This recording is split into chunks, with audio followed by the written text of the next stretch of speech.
Hyderabad Indira park వద్ద GHMC కాంట్రాక్టర్లు నిరసన చేపట్టారు. గత ప్రభుత్వం పెండింగ్ లో ఉంచిన 1200 కోట్ల రూపాయల బకాయిలను వెంటనే చెల్లించాలని వారు డిమాండ్ చేశారు.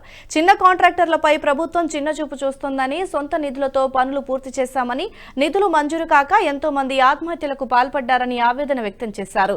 గత ప్రభుత్వం జీహెచ్ఎంసీ కాంట్రాక్టర్లను మోసం చేసిందని, కాంగ్రెస్ ప్రభుత్వమైనా తక్షణమే నిధులు మంజూరు చేసి ఆదుకోవాలని విజ్ఞప్తి చేశారు.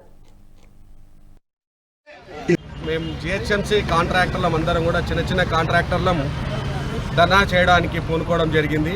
ఈ ధర్నా దేని గురించి అంటే, మాకు జిహెచ్ఎంసీలో గత ఫిబ్రవరి 23, 2023 ఫిబ్రవరి నుంచి ఇప్పటి వరకు ఒక 1200 కోట్ల రూపాయలు జిహెచ్ఎంసీ బకాయి ఉంది.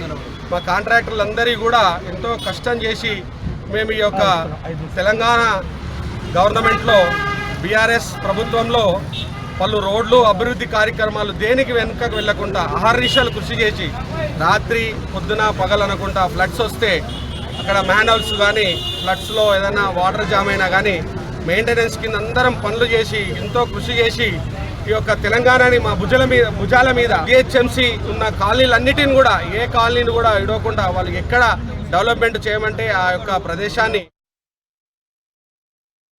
ఈ వీడియో మీకు నచ్చినట్టయితే లైక్ చేయండి, 10 మందికి షేర్ చేయండి. అలాగే కామెంట్ల రూపంలో మీ అభిప్రాయాలను మాతో పంచుకోండి. Nationalist hub group of channels ను సబ్స్క్రైబ్ చేసుకుని తెలుగునాట జాతీయవాద జర్నలిజాన్ని ప్రోత్సహించండి. ఈ వీడియో కింద ఉన్న బెల్ ఐకాన్ పై క్లిక్ చేయడం మర్చిపోవద్దు.